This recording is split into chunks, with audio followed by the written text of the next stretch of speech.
안녕하세요. 강인선 배성규의 모닝라이브, 저는 강인선입니다. 안녕하세요. 배성규입니다.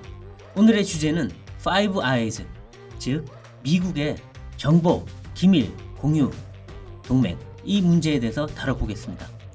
파이브 아이즈가 좀 익숙하지는 않으실 텐데요. 이게 미국의 기밀 정보 공유 동맹이라고 하니까 이제 여러 나라들이 관련된 건데, 최근에 미국의 하원의 군사위원회가 한국을 여기에 추가할 필요가 있다는 내용을 담은 법안을 통과를 시켰습니다. 그래서 이게 무슨 의미일지 저희가 조금 들여다봐야 할 것 같아요.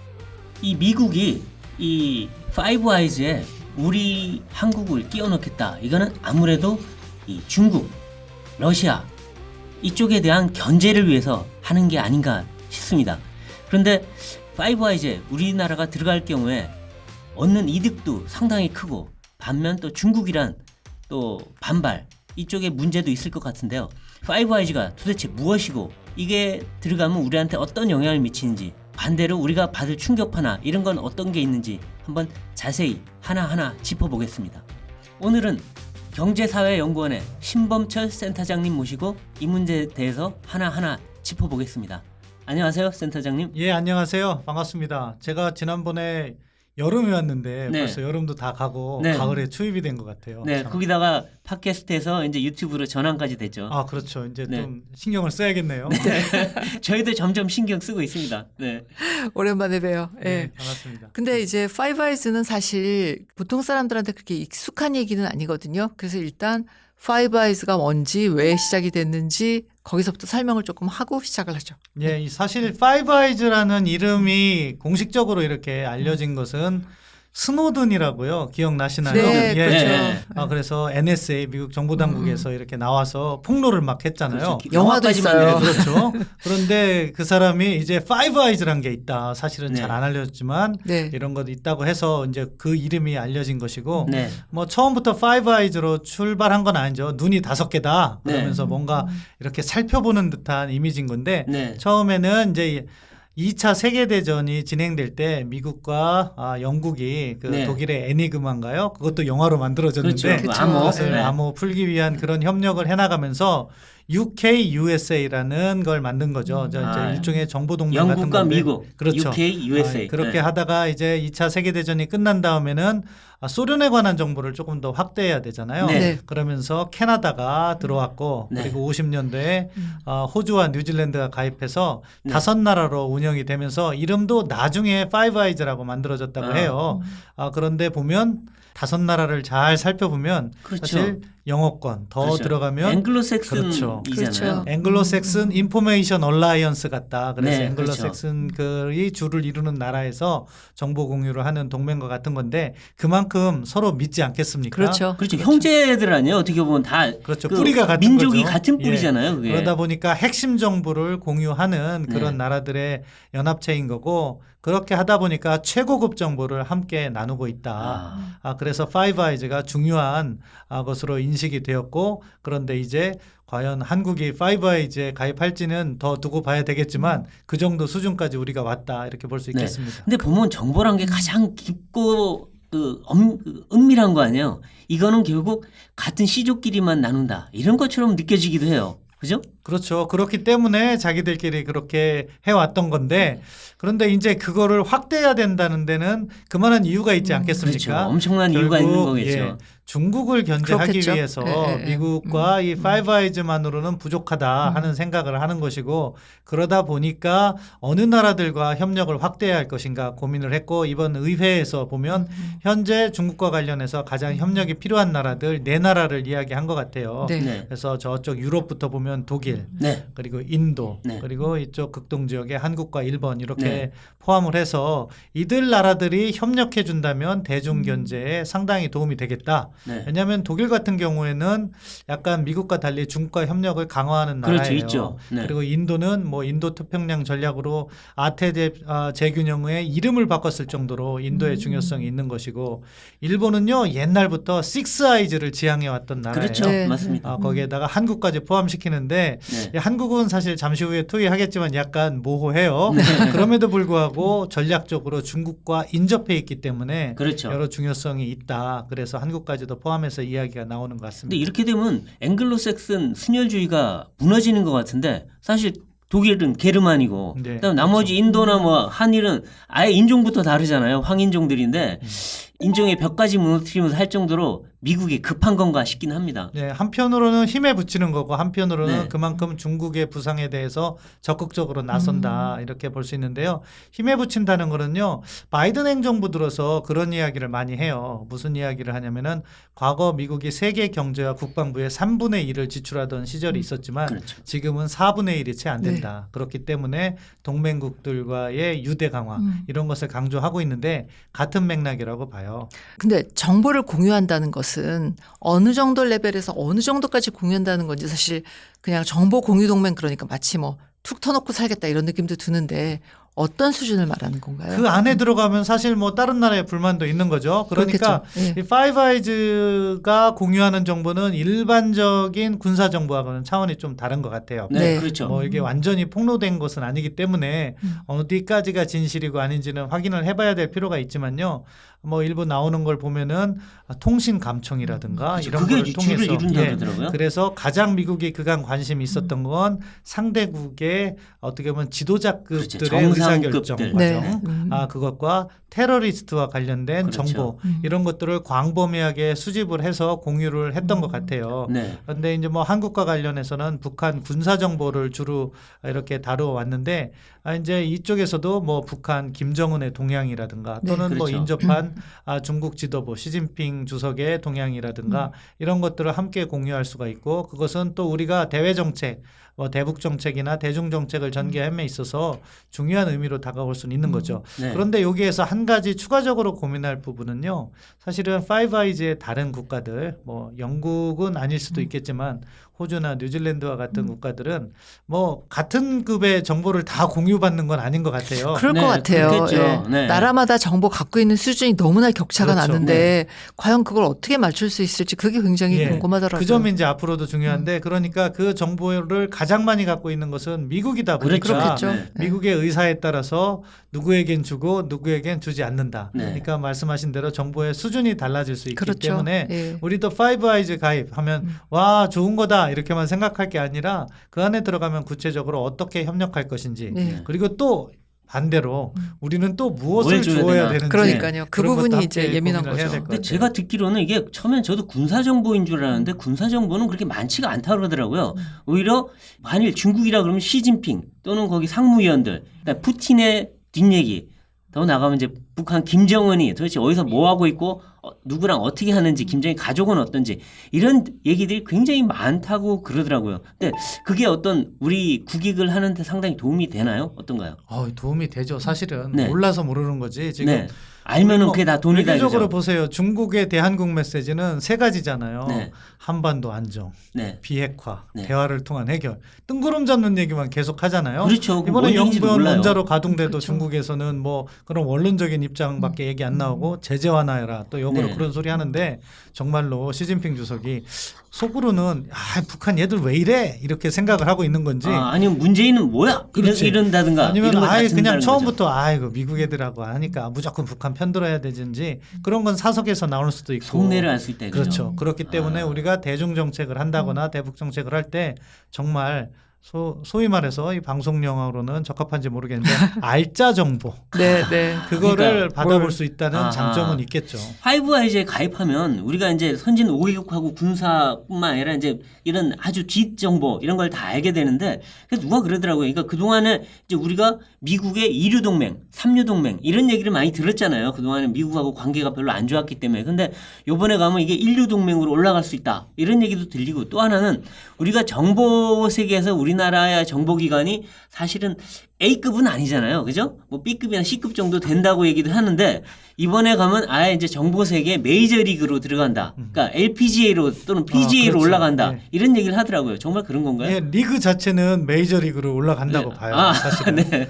우리는 그런 정보를 자체적으로 얼마나 생산했는지도 모르고 네. 그리고 또 글로벌 정세 차원에서 관련된 정보를 제한적으로만 받아왔기 때문에 그런 부분에 있어서 우리는 마이너리그에 있었다 이렇게 평가할 수 있는데 네. 메이저리그로 올라간다 볼 수 있을 거예요.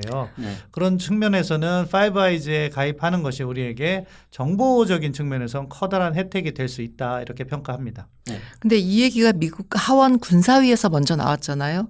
근데 한국에서 파이브아이즈에 가입하고 싶다는 얘기를 어떤 정부에서든 이전에 원한 적이 있었나요? 공식적으로 이야기한 적은 없을 거예요. 그 네. 정도 수준도 되지 않았고 네. 아까 말씀한 것처럼 미국도 동맹을 다룸에 있어서 가장 신뢰할 만한 동맹은 어떠한 일이 있어도 함께 싸운다는 동맹은 그 파이브 아이즈 멤버가 아닐까 싶어요. 네. 말씀하신 것처럼 앵글로 섹슨족이고 네. 영어를 기반으로 해서 끈끈한 유대가 있는 거죠. 네. 그리고 그 다음에 지역적으로 중요한 동맹을 이렇게 상대를 한 건데 마찬가지 관점에서 한국에게 그런 이야기를 지금까지 꺼낸 적이 없는 걸로 알고 있고 네. 우리 정부도 그걸 알고 있었기 때문에 어떻게 보면 뭐 중국이 두려워서 안 했을 수도 있겠지만 다른 네. 한편으로는 와 우리가 저기 들어갈 수가 있겠어 이런 자포자기의 심정으로 이야기를 안 했을 가능성도 높다고 근데 보는데 이제 파이브 아이즈가 보면 저는 국가 대 국가의 협약인 줄 알았어요. 그랬더니 그게 아니라 정보기관 간의 협약 형태라 그러더라고요. 형태 자체는. 그러니까 우리나라 국정원과 CIA가 되는 거겠죠. 근데 국정원 차원에서는 이 파이브 아이즈에 조금이라도 좀 같이 얹히고 싶다 이런 생각은 좀 있었던 것 같아요. 그동안에. 정보 당국이야 그런 생각을 했겠죠. 네. 고급 정보를 가지고 있는 그렇죠. 것이 국가 운영에 얼마나 도움이 되는지를 누구보다도 잘 알고 또 우리가 가지고 있는 자산의 한계를 일반 시민들은 잘 모르잖아요. 네. 그렇지만 그렇죠. 국정원 측은 잘 알고 있었기 때문에 그런 쪽과의 협력을 강화하고 싶었을 그런 마음은 있었을 것으로 봅니다. 네. 근데 여기서 이제 문제는 중국인데 사실 아까도 제가 말씀드렸지만 우리나라가 이제 중국 시진핑 주석이 뭐 하는지 하나하나 뒷얘기를 알게 된다 그러면 시진핑 주석 입장에서는 목에 가시가 딱 걸리는 거 아니에요, 지금. 안 그래도 한국이 중국 입장에서는 어떻게든 이 동맹 전선에서 뽑아와서 자기들과 같은 편에 두고 싶은 자기 아래에 두고 싶은 입장일 텐데 우리가 시진핑의 머릿속을 다 알고 있다 이러면 얼마나 뜨끔하겠어요. 그죠? 그러면서 중국이 반발할 수도 있다 이런 얘기가 나오는데 정말 사드 때나 쿼드 때처럼 반발할까요? 반발하겠죠. 그게 네. 오늘날의 중국 아니겠습니까? 그래서 네. 우리가 그런 중국을 조심스럽게 상대해야 되고 또 한편으로는 경계를 해야 된다고 생각해요. 네. 뭐 기본적으로 지금 중국의 입장은 과거 한때 이야기가 나온 것도 있는데 작은 나라가 큰 나라의 이익을 해쳐서는 안 된다 이거 아니겠습니까? 네. 그런데 그런 입장에서 문재인 정부가 뭐 사드 3불 네. 뭐 MD가 그 추가 배치 사드 추가 네. 배치 안 하고 미국 MD 가입 안 하고 한미일 안보 동맹 안 하겠습니다. 이런 식의 발표도 한 건데 그러니까요. 그렇게 굴욕적으로 잘못했다고 저는 생각하는데 아무튼 중국의 입장에선 그런 기조를 강화할 거예요. 그래서 네. 너희들 파이브 아이즈 가입하면 재미없다는 식의 이야기를 아마 왕이 외교부장이 곧 온다는데 또 와서 그 뭐 얘기하나요? 공식적인 자리에서는 안 할지 몰라도 네. 사석에서는 분명히 네. 할 가능성이 높다. 근데 미국 의회에서는 이렇게 했다고 하는데 미국 정보기관이나 행정부 쪽에서도 이거를 지지하고 찬성하는 그런 입장인가요? 아직까지 뭐 행정부는 입장 표명을 하지 않았어요. 네, 네, 여러 가지 네. 고려 사항이 있는데 저는 맥은 같다고 생각해요. 네, 왜냐하면은 이게 국방 수권법에 들어가 있잖아요. 그렇죠. 근데 그 작년과 올해 거를 새로 비교해 보면 뭐가 빠졌어요?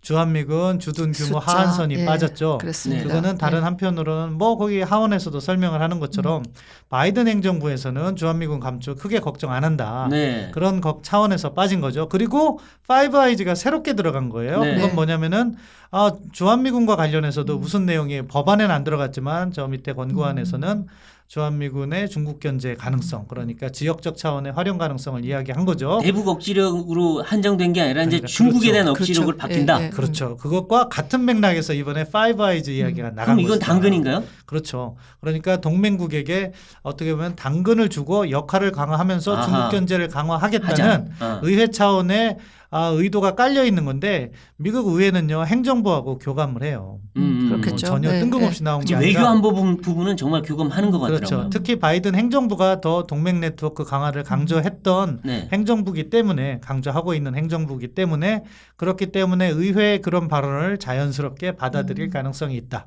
그런데 지금 보면 우리 정부의 태도인데 지금 파이브 아이즈에 대해서도 외교부 차관이 우리는 공식적으로 검토한 바 그렇게 없다라고 얘기했죠. 얘기했는데 네. 코드랑 똑같아요. 네. 하는 방식이. 그러니까 이게 하겠다는 게 아니라 약간 어떻게 보면 중국이 약간 거리 껴서 계속 답변을 피하고 뒤로 미룬다 이런 느낌이 드는데 결국 파이브 아이즈도 흐지부지 되는 건가요? 아마 미국도 제 개인적인 생각인데 문재인 정부에게 가입을 공식 요청하진 않을 것 같아요.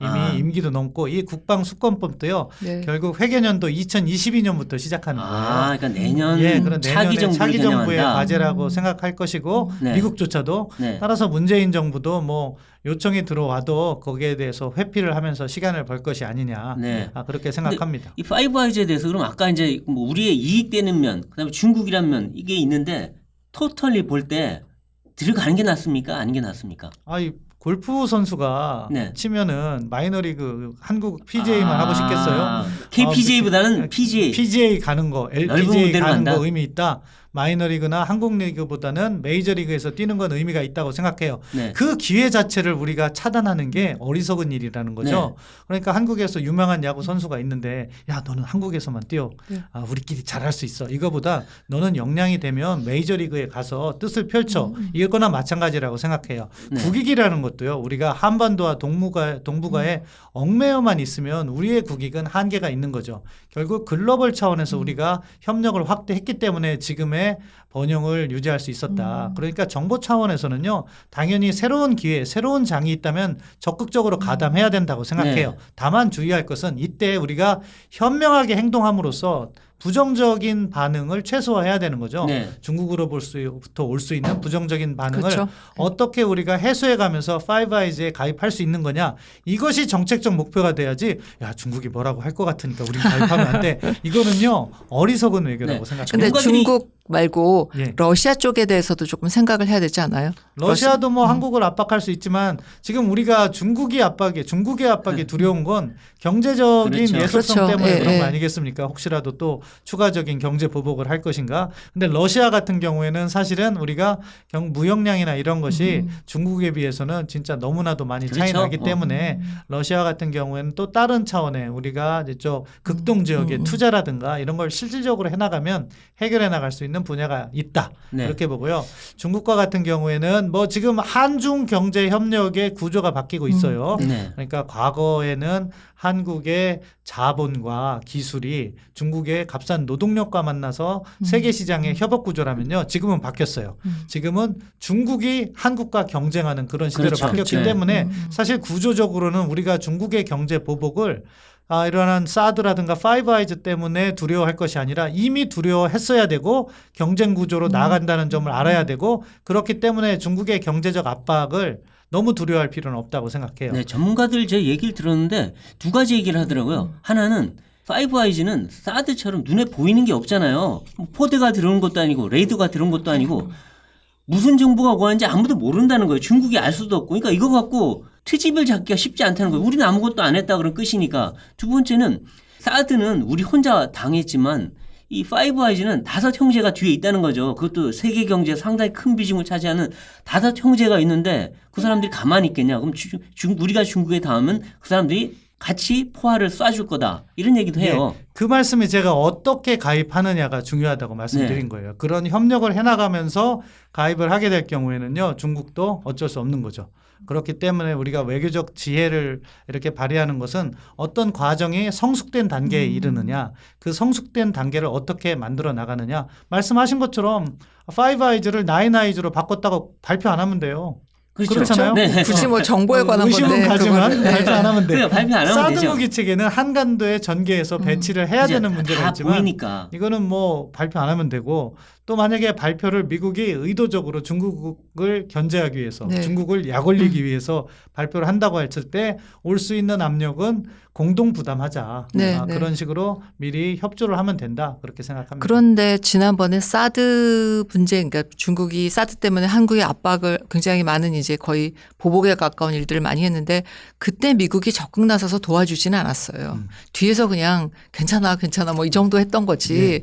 그런 걸 생각하면 사실 뭐 미국이나 그 형제들이 도와줄 거다라고 할 것 같진 아직은 않아요. 그 기대치가 높잖아요. 예. 최근 한 1, 2년간 호주가 좀 문제가 있었잖아요. 신장위구로 그렇죠. 예. 이야기도 하고 네. 그러니까 중국이면 호주산 와인이나 와인을 랍스터, 관세, 석탄 뭐 다. 철광석 뭐 네. 다 제한을 했는데 그런데도 불구하고 미국이 호주를 위해서 직접 싸우진 않았어요. 또 호주도 당당하게 다른 나라한테 요청할 게 아니라 우리가 그럼요. 해결하겠다. 예, 그렇죠. 이렇게 예. 얘기를 했어요. 예. 그러다 보니까 지금 중국이 더 괴로움을 겪고 있잖아요. 네. 그렇죠. 자, 우리도 거기에서 우리도 외교적인 포착이 기회의 포착이 필요하다 생각하는데요. 지금 한중 경제 구조가요. 2016년 사드 보복 때하고도 또 5년 사이에 많이 달라졌어요. 네. 그러니까 사드 보복 때 가장 컸던 게 뭐예요? 관광객 안와서 우리 이쪽 소상공인들 굉장히 고생했죠. 어려움을 예. 많이 겪으셨는데 어차피 지금 코로나 때문에 이제 관광객 안 와요. 네, 안 그렇기 오죠. 때문에 오히려 지금이 그런 걸 하면 기회야. 오히려 약점이 예. 없는 거죠. 그리고 중국에서 롯데를 대상으로 해서 우리 유통업이나 이런 것을 갖다가 약간 어렵게 했잖아요. 네. 그런데 이미 다 철수했어. 네. 그렇기 때문에 그 부분도 줄어들었고요.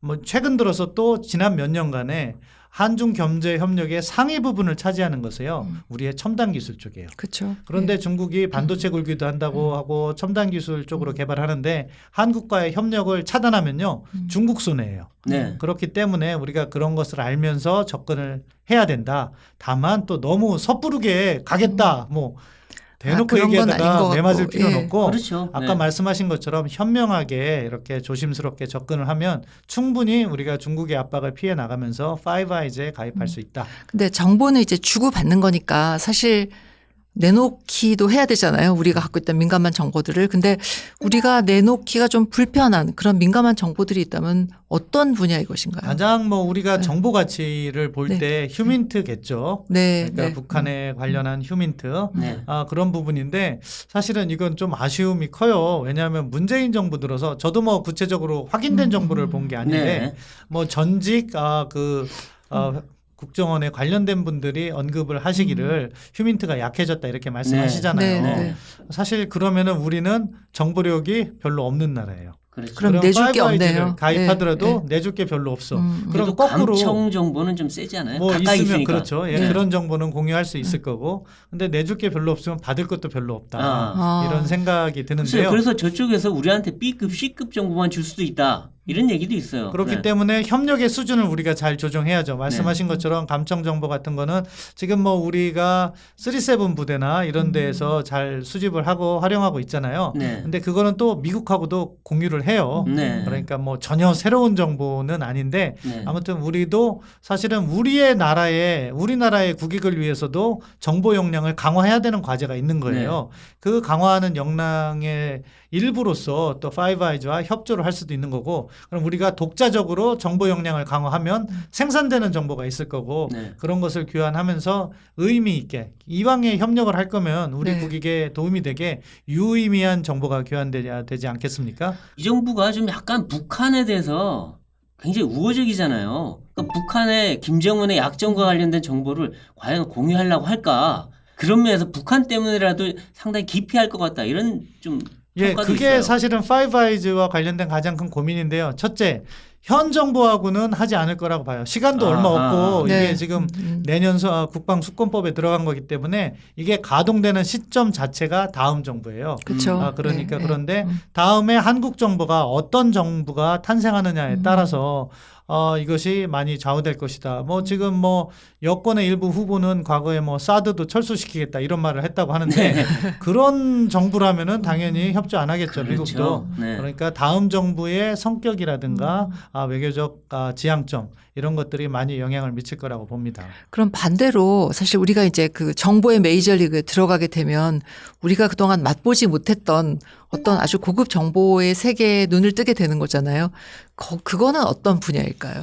말씀하신 대로 네. 뭐 그 주변국의 고위급의 동향이라든가 이런 네. 것을 우리가 정보라는 것은 국가 의사결정에 어떤 분야에 활용되냐면은 예측을 하는 거잖아요. 그렇죠. 그렇기 네. 때문에 그것을 알아야지 우리가 우리 의사결정에 활용하는데 주변국 특히 뭐 중국이라든가 네. 뭐 북한, 러시아 쪽의 그런 의사결정 방향을 알면 우리가 그러한 외교 정책 결정이라든가 경제 정책 결정에 커다란 도움을 받을 수가 있겠죠. 네. 우리가 또- 그쪽 정보는 좀 없었잖아요. 솔직히 그렇죠. 말하면 사실은. 우리 외교관들 활동도 잘 안 하더라고요. 최근에 보니까 만나지도 않더라고요. 그렇습니까? 그것까지는 몰라. 고도까지 나왔잖아요.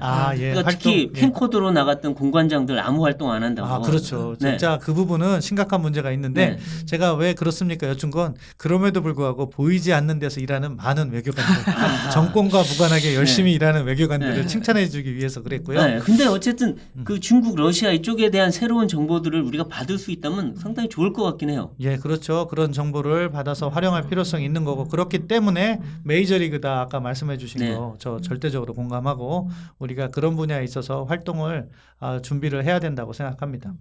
북핵 분야에서도 조금 질 높은 정보를 갖게 될까요? 사실 북핵 분야와 관련된 정보는 한미 군사 당국에서 제일 많이 갖고 있죠. 교류를 하고 있기 때문에 네. 추가적인 게 없다고 보고요. 네. 한 가지 더 추가적인 거를 본다면 테러 관련 정보. 네. 이제 지금 뭐 이제 다시 아프간 상황이 혼란스럽게 됐잖아요. 네. 그러니까 IS라든가 알카에다가 다시 아프간으로 들어간다는 이야기도 있고 저희가 과거에 미국이 아프간에 들어간 게 테러리스트들의 세이프 헤븐 그러니까 네. 안전 보호처가 됐다고 해서 그걸 갖다 정리하려고 했는데 다시 될 수 있어요. 그러면 또 다시 테러 움직임이 있을 것이고 뭐 우리나라는 비교적 안전하다고 하더라도 우리의 해외 공간이라든가 재외국민 보호라든가 이런 측면에서 조금이라도 먼저 아는 것이 중요하죠. 예를 들어서 특정 국가의 특정 도시에 테러 징후가 있다면 그걸 우리가 모르고 있다면 거기에 있는 주민들에게 안전 조치를 못 하는데 네.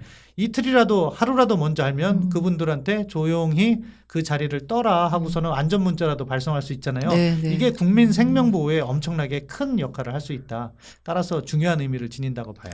그러니까 그동안은 사실 우리가 한미 관계나 사실 동북아에서의 어떤 역할 이런 것만 생각하고 있었잖아요. 근데 이제 뭔가 이렇게 글로벌 무대에서 뭔가 역할을 하려면 그거에 걸맞는 정보도 필요한 거죠. 그러니까 그런 의미에서의 파이브 아이즈 역할도 굉장히 클 것 같아요. 예, 정말로 공감하고요. 네. 그래서 전 이름을 참 잘 졌다고 생각해요. 우리도 보면은 우리의 정보 당국은 눈이 두 개다. 네. 왜냐하면 하나는 북한을 보고 하나는 주변국 정도 봤다. 네. 그런데 눈이 5개가 느는 거죠. 그렇죠. 네. 그렇기 때문에 아무튼 우리 국가의 국익을 증진하는 측면에서는 긍정적인 효과가 있다. 다만 그 들어가는 프로세스를 현명하게 함으로써 부정적인 반응을 최소화하는 것이 필요하다. 이렇게 네. 생각해요. 지금 이제 미국 하원에서 이제 굉장히 강력하게 한국의 역할을 원하는 것 같기는 한데 그럼에도 불구하고 한국을 그렇게 신뢰하지는 않는다는 이야기가 있어서 뭔가 그 파이브 아이즈에 들어가기 위한 조건 어떤 그런 것들이 있을까요? 예, 뭐 미국 국내 절차가 있을 것이고요. 네. 그밖에 이제 미국의 행정부 결국 미국 정보 당국이 되겠죠. 행정부 측에서 교섭하는 문제가 있을 거예요. 네. 의사결정과 국내적인 절차는 지금 하원 군사위원회를 통과한 건데요. 네, 네. 또 상원을 통과해야겠죠. 그렇겠죠. 그리고 네. 그것이 이제 또 축조 작업이라서 구체적으로 말을 만드는 작업이 아마 내년 2월까지 이어질 거예요. 네, 네. 따라서 이 이슈는 앞으로도 반복적으로 재생산될 가능성이 있어요. 그것을 통과해서 이제 상하원 합동으로 예산안이 통과되는 국방수권법에 담기면 네. 그게 이제 행정부에게 의무사항으로 일단 오는 거죠. 네, 그럼 그렇죠. 이제 행정부가 이제 그 의무는 의무인데 얼마만큼의 재량을 둘 것인지는 또 별개예요. 그러니까 지금 나와 있는 하원 내용을 네. 보면은 한국, 일본, 인도, 독일과 같은 나라와 협조하라고 했잖아요. 네. 근데 반드시 해야 되는 건지 아니면 거기에 약간의 재량을 주면은 그 네 나라 중에서 미국 행정부가 특정국은 뭐 신뢰할 수 있으니까 하고 특정국은 좀 유보를 하겠다 이런 네. 재량권을 줄 네, 것인지 네. 조금 더 지켜봐야 되고 네. 그 문안에 따라서 이제 행정부가 교섭을 할 텐데 말씀하신 것처럼 믿을 수 없으면 정보를 줄 수가 없죠. 예를 그렇죠. 들어서 그렇죠. 네. 김정은의 특급 동향을 포착해서 줬는데 북한에게 알려준다? 이러면은 재앙적인 상황이 나오면 그렇죠. 뭐가 문제냐면은 정보원이 다쳐요. 그렇죠. 맞아. 그렇기 어떻게 때문에 정보가 나왔는지. 일단 신뢰가 가장 중요한 문제라고 생각하고요. 네. 그렇기 때문에 미국도 파이브 아이즈에 한국이 가입하는 과정에서 한국의 신뢰도를 테스트할 것이고 그것을 갖다가 또 약간 부족하다고 생각하면 그걸 높여달라는 요구를 할 거예요. 네. 네, 그렇죠. 그런 측면에서 이제 다음 정부에서 그런 협조가 이루어질 것인데 저는 뭐 한미동맹을 강화하고 말씀드린 것처럼 파이브 아이즈 같은 정보 협력도 보다 높은 수준으로 이렇게 업그레이드 하면서 대한민국의 국익을 신장시켜야 된다고 믿어요. 네. 하지만 또 그걸 믿지 않고 우리가 북한하고 잘 지내면 모든 게 다 잘 지낸다. 이렇게 생각하는 사람들도 있잖아요. 네, 그렇죠. 그런 네. 사람들이 주류가 되는 정부가 탄생한다면요. 한국이 파이브 아이즈에 가입할 가능성은 적다고 봐요. 그럴 수 있겠네요. 네. 과거에 보면 미국에서 온 군사 정보, 그다음에 국방 관련 정보, 안보 정보 이런 것들이 대외적으로 새나간 경우가 꽤 있었어요. 그러니까 그게 문제가 되기도 했고, 그다음에 이건 확인된 건 아니지만 과거 청와대에서 안보 관련 문건이 통째로 북한으로 넘어갔다, 팩스로. 이런 의혹까지 제기된 적이 있었거든요. 그렇다면 북한 관련해서도 미국이 과연 우리를 믿을 수 있을까? 특히 이 정부, 좌파 정부가 들어섰을 때 그런 우려는 좀 있어요. 그래서 이 보도가 나온 다음에 미국 언론에서 전문가 몇 분을 인터뷰했는데 한국이 그 정보를 잘 지켜야 된다 하는 걱정을 하시는 분들이 있더라고요. 많더라고요. 그러니까 그 부분이 사실은 뭐 말씀하신 부분 외에도 우리가 국방부도 해킹 당했잖아요. 그렇죠. 그리고 방산업체도 해킹 당했는데 맞아요. 이것이 어느 정도의 정보 수준인지 구체적으로 말을 안 해요. 맞아요. 그러다 보니까 정말로 그런 고급 정보가 북한으로 넘어갈 가능성도 배제할 수 없는 것이고 그렇죠. 따라서 그 부분에 있어서 우리가 이러한 보안 관련해서 업그레이드를 하지 네. 않으면 네. 파이브 아이즈 협력이 제대로 이루어질 수 없다. 그렇게 걱정이 또 돼요. 하나는 이 대중 경사론인데 한국 정부가 중국에 경도돼 있다. 이것 때문에 지금 그동안 계속 비판을 받아왔잖아요. 근데 이거를 파이브 아이즈에 들여오게 하는 가장 큰 이유는 중국을 견제하려고 하는데 한국 정부가 중국에 경도돼 있다면 줄 수 있을까 이런 생각도 들어요. 거꾸로 절로 넘어가면 어떡해요? 당연히 안 주겠죠. 네. 뭐 파이브 아이즈를 나인 아이즈로 가입해서 한국이 가입했어도 그 정부가 넘어오지도 않는 거죠. 친중적인 네. 행보를 하면은 중요한 정보는 안 주겠죠. 그걸 네. 우리도 알아야 될 것이고요. 근데 아무튼 지금 뭐 문재인 정부를 보면 뭐 비판을 하기 위해서 그런 것이 아니라 지난 5월 달에는 갑자기 미국 쪽으로 또 훅 갔잖아요. 그렇죠. 그전에는 중국에 그러니까 훅 가있다가. 사람들이 다 전문가들이 좌측 깜빡이 켜다가 오른쪽으로. 됐다 네. 이런 네. 이야기를 하는데 네. 그런 갈짓자 행보를 보여도 한국 정부를 그렇게 신뢰하진 않을 거기 그것도 안 때문에 되죠. 예. 사실은 우리가 일관된 길을 가는 게 중요하다고 그렇죠. 봐요. 그렇죠. 그런 뭐 책임감과 무게감, 그 신뢰를 확보할 때 네. 파이브 아이즈에 가입도 될 수 있을 것이고 좋은 정보를 받을 수도 있을 것이다. 근데 이제 이런 상황에서 사실 늘 중국은 어떻게 생각할까 이런 생각을 하기는 싫은데 어쨌든 다들 고려는 하잖아요. 근데 조금 상상력을 발휘해 보면 그럼 중국은 한국이 파이브 아이즈에 가입하는 것을 막기 위해서 뭘 할 수 있을까요? 뭐 지금 당장은 생각할 게 경제적 압박, 네. 외교적 압박이겠죠. 또 해요. 예. 경제적 압박도 추가적으로 괴롭힐 게 있는지는 찾을 거예요. 네. 그런데 아까 말씀드린 것처럼 예. 중요한 수단은 이미 사드 보복 때 썼어요. 네, 그랬죠. 중국은 네, 안 그랬죠. 아프고 한국만 아프게 할 것. 예. 네. 그런데 그 다음 단계는 중국도 아프고 한국도 아픈 거거든요. 그렇죠. 네. 예. 중국도 제살깎기가 되기 때문에 쉽지는 않을 것이다. 네. 물론 네. 찾을 거예요. 이제 다만 이제 한국 정부를 괴롭히는 방식이 있겠죠. 그것은 외교적 차원에서 뭐 비자 발급을 지원한다거나 네. 뭐 중국에 있는 한국 유학생들이나 한국에 있는 중국 유학생들에게 불이익을 특히 후자의 경우요. 요즘 한국이 대학들에게 있어서 학생 수가 줄다 보니까 그쵸, 중국 유학생들이 상당히 중요하죠. 중요한 예, 예.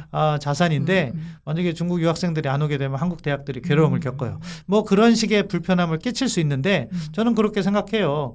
우리가 중요한 것은 우리가 어떠한 방향의 외교 정책 전략을 전개함으로써 국익을 증진할 것이냐. 네. 그리고 그 과정에서 파이브 아이즈가 우리 국익에 필요하다면 가입을 해야 되고 중국이 이렇게 주는 압박에 우리가 흔들려서는 안 된다. 네. 방향성이 중요한 거지.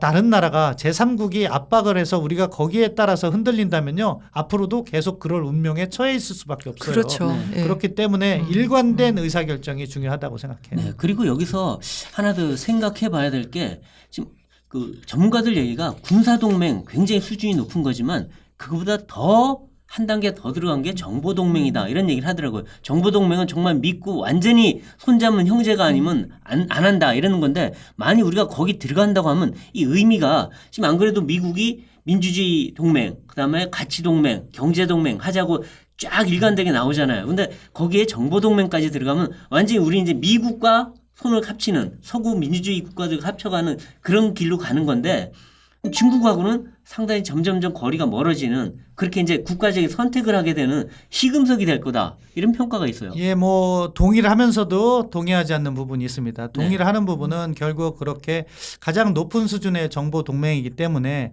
그간 한미 정상회담에서 항상 나왔던 것이 한미 전략 동맹이라고 이야기를 했지만 그렇죠. 예. 파이브 아이즈 수준의 동맹까지로 우리가 업그레이드 된 건 아니거든요. 네. 그렇기 때문에 우리가 전략 동맹으로 업그레이드 될 수 있다는 측면에서는 제가 동의를 해요. 네. 그럼에도 불구하고 그것이 모든 것을 좌우하는 것이냐? 그것은 아니다. 네. 결국 네. 앞서 말씀드린 것처럼 정보 교류의 협력의 수준이라든가 네. 이런 부분은 우리가 또 만들어가야 될 부분이 있기 때문에 네. 그 다음의 과제로서 풀어갈 부분도 여전히 있다고 생각합니다.